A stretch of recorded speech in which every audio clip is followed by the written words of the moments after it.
What's going on, everybody, and welcome back to Comic Breakdown. If you guys are new to the channel, do me a favor and hit that sub button, hit that notification bell, make sure you're not missing any of the awesome content that we have coming out. And with this video, we are jumping into X-Men's Marauders, the annual issue number 1. And if you haven't been keeping up with everything going on with the Marauders, go ahead, check out the link in my description, as well as the top of this video. It is going to get you completely caught up on everything that is going on with this line. And in this issue, with the Marauders no longer having a ship that they can go around and rescue people and be that ferry, they have to find a new ship. Of course, that is not before they go looking for the one and only Daken. With him going missing, they are now in hot pursuit with a brand new crew of the Marauders. Be sure to buy the comic, support the industry, and with that being said, let's dive into this breakdown. Alright gang, so this story is picking us up in Greenwich, Connecticut. And as he's standing in some kind of pit full of skeletons, believing that these are mutant bones, they're gonna have to do some forensic work. They're gonna have to find out exactly who these bones belong to and who put them here. But this is when he is quickly engulfed in flame, trying to reach out to one of the telepaths, just hoping that they might be able to hear him. Sending out a memory flare, he is giving them the last known location of where he is. Not really sure what is going on, it appears that he gets covered in hot tar, sealing him in place and unable to move. This was all a trap, and so now he can just hope that somebody heard him. But that's what takes us to Krakoa. Sitting at Hellfire Bay, we have Kate Pryde and Bishop, and they are currently looking at the ship as it is sunk and it is done. And so as it stands, the Marauders, they no longer have a ship and they no longer have a crew. Not only that, they also need a new mission, or at least to serve both sides of the current mission that they have been on. Because the Marauders, they were supposed to get medicine where it needed to go and rescue mutants who couldn't reach Krakoa. But she believes that they have been couriers for long enough. Having intentions to meet with both Shaw and Emma, she is going to handle the Hellfire trading, but she wants to be more hands-on. She wants to do more mutant rescues. And Bishop, he offers up to get some candidate names, but saying that he is already too busy being captain of Krakoa, being captain commander of Krakoa, saying that she will handle it, she will take care of this, as long as he doesn't complain about the individuals she decides to pick. Already having a list of names, they go out and they go looking for them. And the first member of this crew is Psylocke. Now, for those of you that did not read the Hellions line, Psylocke was over there for quite some time, under the thumb of Sinister, because he had the only strain of DNA to resurrect her daughter. And now Psylocke is truly beating herself up because of all the terrible things she did in the namesake of her daughter, in an attempt to try to get her daughter back. But after the facility had been destroyed by Emma Frost, now she has nothing left. But Kate Pryde comes to her and lets her know that this is exactly why I want you with the Marauders. Because I want someone on my crew that will ensure that this will never happen to anybody on this island ever again. Picking up with Bishop, he was sent to pick up Tempo. With Tempo sitting at the Green Lagoon, her girlfriend is currently breaking up with her.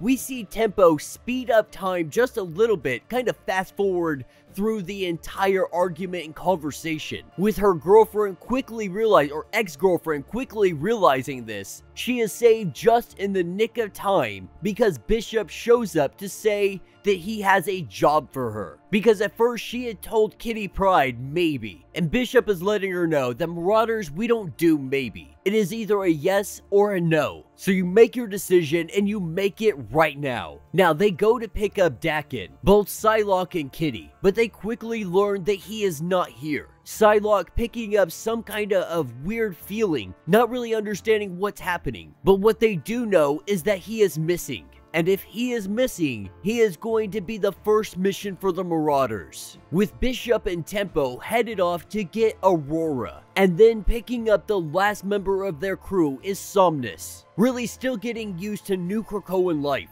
They're offering him a job with the Marauders. And so with this crew assembled, that's what takes us to South Salem, New York. And currently we have a huge angry mob. They are throwing all kinds of stuff at Daken, with him currently chained up. He is being chained up by Brimstone, and this is his theater of pain. Daken is currently the canvas this angry mob is about to paint upon. And Brimstone, he talks to the crowd. He lets all of them know that at one time, he had feared being a mutant. He awaited for Charles Xavier's promise of man and mutant living together. He believed in the dream as so many others had, and he watched in disbelief as the mutant nation of Krakoa had come to fruition. An island where mutants are gods, and humans were not invited. And so as he sees it, Krakoa is an abandonment of everything Charles Xavier once promised. But in that betrayal, Brimstone has united both mutants and humans who have a distaste for mutant kind, who have a distaste for those that live on Krakoa, feeling abandoned by them, believing they should be allowed as well, believing this because they either supported mutant kind or they are in fact a mutant themselves. And though Daken is not responsible for any of this, he is the canvas which they are going to let out all of their anger. And meanwhile, we have our Marauders getting to the location of where Daken had been kidnapped, pulling up all of Daken's notes, finding out that this was in fact a mass grave.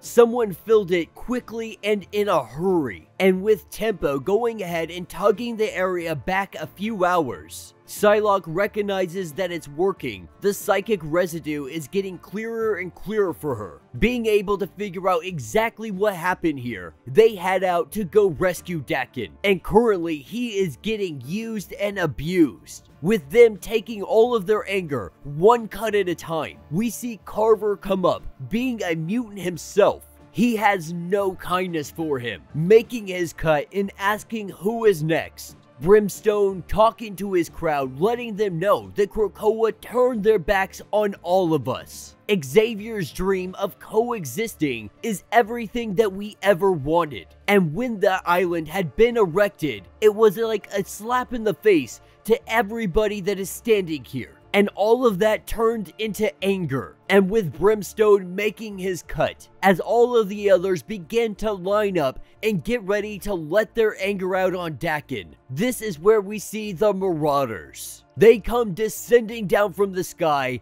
and they are ready to lay some hate down, with Kate Pryde going straight for Brimstone, and Brimstone igniting himself, setting the entire stage on fire. Everything jumps into straight pandemonium, with mutants and humans alike attacking our heroes from Krakoa. They are doing everything they can to hold them off. But this is where we see Daken is cut loose. Because the stage was set aflame, it weakened the wood so he was able to break out. And with Kitty and Brimstone standing face to face, Brimstone has to ask the question, how can you live on that island?